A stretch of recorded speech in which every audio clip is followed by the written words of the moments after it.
L'informatique, qu'est-ce que c'est actuellement?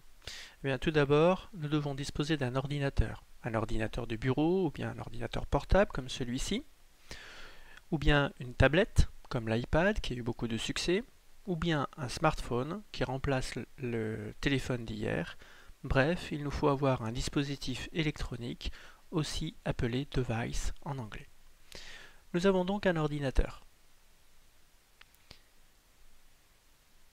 Il nous faut ensuite avoir sur cet ordinateur, dans cet ordinateur, un système d'exploitation, c'est-à-dire un logiciel de base préinstallé dans l'ordinateur.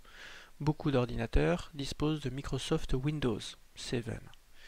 Mais il y a aussi macOS 10, qui est le système d'exploitation, ou bien l'OS en anglais, qui équipe l'ensemble des ordinateurs Apple, comme le MacBook, l'iMac, l'iPad, l'iPhone.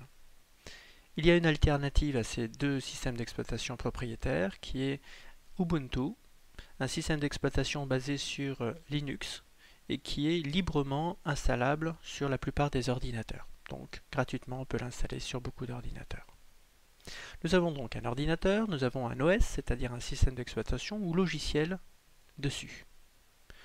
Nous devons maintenant disposer d'une connexion Internet, soit une connexion filaire avec un câble RJ45, la plupart des ordinateurs disposent d'une prise RJ45 qui nous permet donc de nous connecter facilement à un réseau filaire, mais bien sûr il n'y en a pas partout.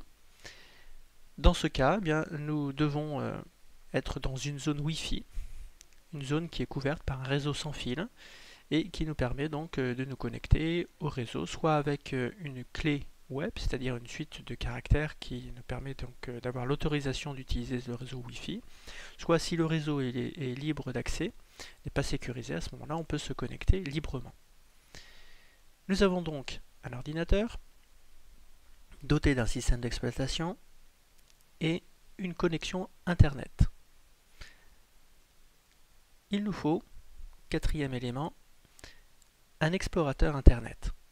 Celui qui équipe la plupart des ordinateurs dotés de Microsoft Windows et Internet Explorer, livré par Microsoft, qui n'est pas l'explorateur conseillé parce qu'il comporte pas mal d'erreurs de transcription.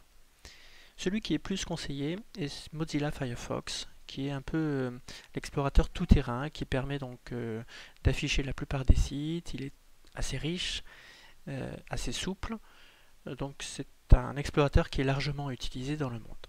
Il y en a d'autres aussi, comme Google Chrome, qui est fortement conseillé, qui est un navigateur qui est rapide, léger, facilement installable et qui est fourni par Google. Ensuite, les différents ordinateurs Apple, comme l'iPhone, comme l'iPad, disposent de Safari, qui est le navigateur d'Apple, qui est proche dans le rendu de Google Chrome et qui fonctionne également très bien.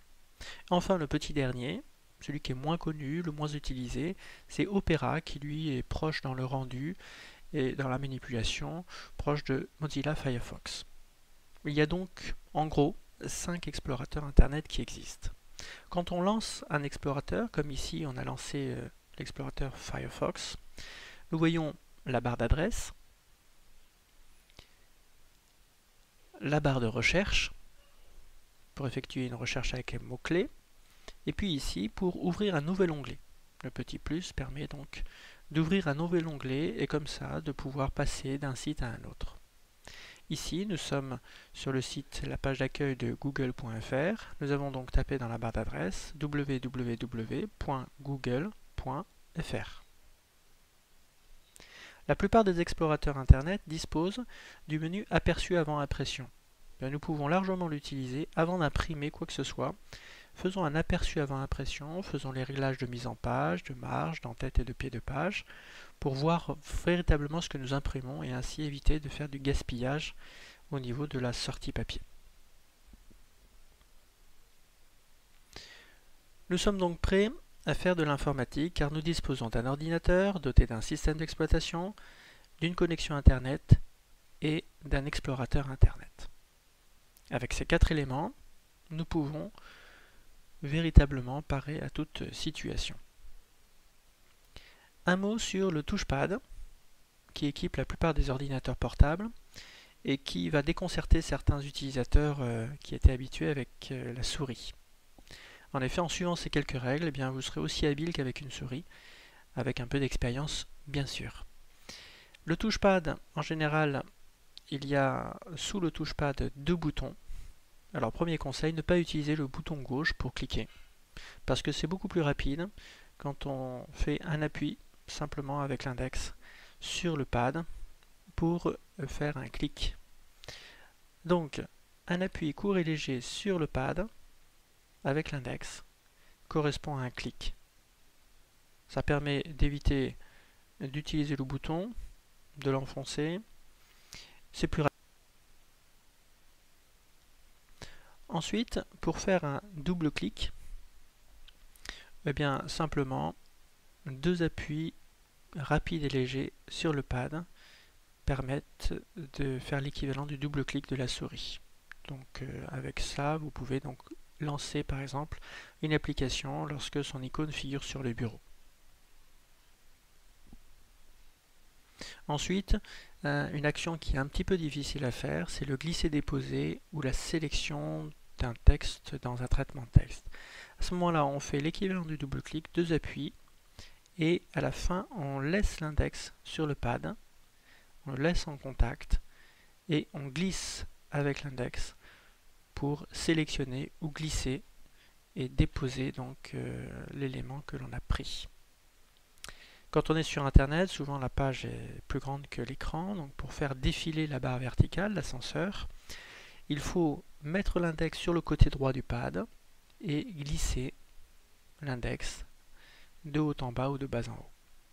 L'équivalent du clic droit, là on ne peut pas s'affranchir de l'utilisation des boutons en bas. Donc le clic droit, l'équivalent c'est un appui sur le bouton droit en dessous du touchpad. L'ensemble des touchpads fonctionne de la sorte. Faisons un exercice d'application, après avoir vu ces différents points. Et prenons tout d'abord une feuille et un stylo.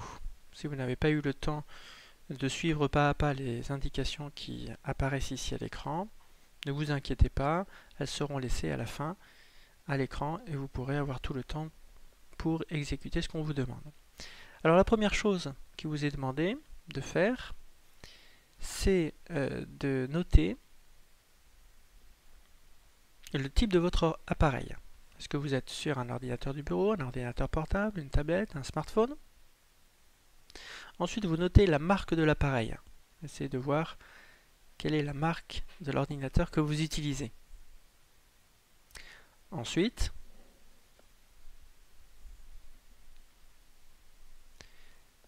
le système d'exploitation qui s'est sûrement lancé lorsque vous avez allumé votre ordinateur. Le type de connexion Internet, est-ce que c'est une connexion filaire? Est-ce que c'est une connexion Wi-Fi sans fil?